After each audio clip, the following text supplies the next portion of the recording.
Halo, ketemu lagi dengan saya, Miming Haryanto.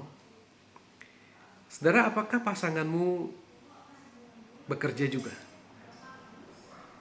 Fenomena yang terjadi di banyak kota besar, bukan cuma di Indonesia, tetapi di seluruh dunia, di mana orang tua keduanya bekerja, sehingga anak eh, harus sendirian di rumah, barangkali dengan pengasuh, atau dititipkan begitu ya ke tempat penitipan.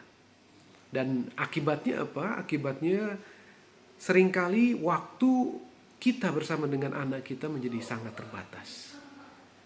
Khususnya kalau saudara bekerja di kota besar, barangkali kita harus bangun pagi-pagi sekali. Mandi untuk siap bekerja sudah di awal. Jadi di awal pagi itu sudah melakukan banyak aktivitas karena kita harus bersiap untuk bekerja. Dan kita harus bekerja barangkali seharian ya. Entah karena pekerjaan, entah karena traffic, ya sehingga sampai rumah barangkali sudah jam 8 jam 9 malam begitu ya, atau bahkan mungkin lebih, sehingga menyisakan apa ketika sampai di rumah kita sudah lelah, kita sudah barangkali kehabisan energi untuk bisa berkomunikasi dengan anak-anak kita, dan demikian juga dengan anak-anak kita. Ada kebutuhan untuk berkomunikasi sebetulnya dengan orang tuanya. Tapi seringkali karena kesibukan daripada orang tua, anak-anak menjadi sulit sekali punya waktu bersama dengan keluarganya. Nah, waktu kosong itu seringkali dipakai banyak hal oleh anak. Selain dia pergi ke sekolah, seringkali karena waktunya kosong, barangkali games, barangkali main dengan teman. Ya apalagi di dunia sekarang kadang-kadang sulit sekali ya. Anak-anak itu jarang sekali main secara fisik begitu dengan teman-temannya. Lebih banyak main secara online. Game online yang mungkin membutuhkan waktu berjam-jam ya. Ada beberapa games itu barangkali membutuhkan setengah jam baru selesai. Satu kali main. Nah, sehingga anak-anak itu kan mungkin berjam-jam bermain bersama dengan teman-teman mereka secara online. Nah dampaknya adalah pasti komunikasi dengan anak Anda terganggu. Nah, lalu dalam kondisi seperti ini, apa yang bisa kita lakukan sebagai orang tua? Kalau memang memungkinkan, baik papa ataupun mama bisa mencari pekerjaan yang dekat dengan rumah, atau bekerja di rumah, ya, atau melakukan usaha begitu ya, kalau bisa ada di dalam rumah. Tapi kalau nggak bisa, apa yang bisa kita kerjakan? Apa yang kita bisa bangun di dalam kehidupan keluarga kita? Barangkali ada beberapa hal yang saya ingin kita coba pikirkan supaya kita bisa mencoba untuk membangun komunikasi dengan anak walaupun kedua orang tua bekerja. Yang pertama barangkali ya tentunya kalau hari biasa begitu akan sangat terbatas sekali. Tapi kalau hari kerja barangkali kita bisa sekali-sekali memberikan kejutan buat anak kita. Barangkali misalkan dengan mengirimkan makanan tertentu yang anak kita suka secara surprise.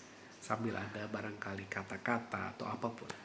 Ya kita bisa lakukan itu kadang-kadang. Yang kedua adalah memanfaatkan waktu yang tentunya tersisa. Kalau setiap hari sudah lelah, barangkali waktu yang tersisa adalah di weekend, di hari Sabtu dan Minggu. Saudara, Sabtu dan Minggu lumayan, ada 2 hari di dalam satu minggu. Nah seringkali masalahnya adalah banyak orang tua merasa bersalah karena dua-dua harus bekerja, sehingga anak tanda kutip seolah-olah seperti terlantar begitu. Tetapi dengan perasaan bersalah itu seringkali tidak memberikan dampak apapun. Itu sebabnya saya memberikan beberapa hal yang untuk kita bisa pikirkan dan barangkali kalau cocok saudara bisa lakukan. Yang pertama adalah manfaatkan weekend Anda. Pergi bersama dengan anak, tetapi ingat, bukan cuma based on activity. Ya, jangan cuma hanya sekedar melakukan aktivitas. Jalan-jalan, pergi ke mall, lalu barangkali nonton, tanpa melakukan satu atau membangun satu komunikasi dengan anak. Nah, justru yang paling penting bukan activity bersamanya. Itu oke. Tetapi yang paling penting adalah bagaimana kita membangun kedekatan maupun komunikasi dengan anak kita ketika kita bisa, yaitu di weekend tersebut.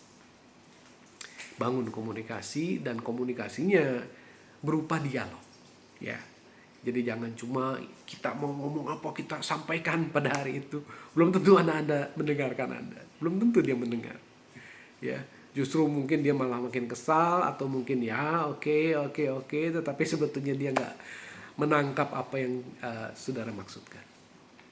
Nah, yang bisa kalian lakukan adalah coba ajak anak Anda itu berkomunikasi seperti seorang teman. Ya, di masa-masa, di saat-saat melakukan activity bersama begitu ya. Coba diskusikan. Barangkali kita bicara lagi tentang ya hal-hal yang barangkali mau dilakukan ke depan. Ya, rencana-rencana ke depan. Atau barangkali bicara tentang sekolah, pertemanan mereka. Hal-hal yang barangkali bisa membawa atau menjalin satu percakapan yang lebih lanjut. Nah, ini Anda bisa lakukan ketika weekend. Lalu di masa-masa weekend juga buat barangkali sebagian dari kita yang beragama Nasrani misalkan begitu, Kristen, Protestan maupun juga Katolik begitu. Saudara di hari Minggu saudara bisa pergi beribadah bersama dengan anak-anak. Tapi sekali lagi, bukan hanya berfokus kepada aktivitas bersama. Nah, setelah pulang ibadah kita diskusi lagi. Kita ngobrol lagi, saudara. Ngobrol tentang anak. Ya, ada satu buku, saya lupa pengarangnya ya, tetapi dia katakan bahwa pembicaraan yang paling menarik adalah pembicaraan bukan tentang sesuatu yang lain, hobi atau apapun, bukan. Pembicaraan yang paling menarik adalah pembicaraan tentang diri daripada lawan bicara kita. Nah, sama. Ketika kita berbicara tentang anak kita dengan anak kita, topik yang paling menarik adalah topik yang dia sukai, yang dia senangi, yang dia barangkali bisa cerita panjang dan lebar. Dari situlah kita membangun kedekatan dengan anak kita. Khususnya buat kalian orang tua yang barangkali dua-duanya sibuk bekerja. Jadi manfaatkan waktu yang ada, dan kalau bisa, memang tidak mudah seringkali zaman sekarang begitu ya, mencari pengasuh yang barangkali bisa menggantikan kita. Artinya bukan cuma menyediakan apa yang ada begitu, tapi kadang-kadang ngajak ngobrol anak kita dan seterusnya. Ya, memang barangkali tidak ideal, tetapi cobalah masa-masa yang kita bisa itu kita pakai untuk komunikasi, diskusi dengan anak kita, ngobrol dari hati ke hati. Jangan cuma berfokus kepada activity atau juga membeli barang tertentu, handphone terbaru, ya mainan terbaru, ya itu boleh. Tetapi fokusnya bukan ke sana, tapi bangun kedekatan, komunikasi dengan Anda selagi Anda bisa. Nah, mudah-mudahan ini bisa menolong Anda yang barangkali harus bekerja kedua-duanya, sehingga membangun komunikasi tidak mudah. Ya, jangan lupa like, subscribe ya, karena saya akan membicarakan topik-topik seputar diri Anda, tentang kepribadian kita, tentang keluarga, tentang anak, tentang barangkali tentang bisnis juga. Nanti kita akan bicarakan. Oke, sampai ketemu di kesempatan yang berikutnya. Salam.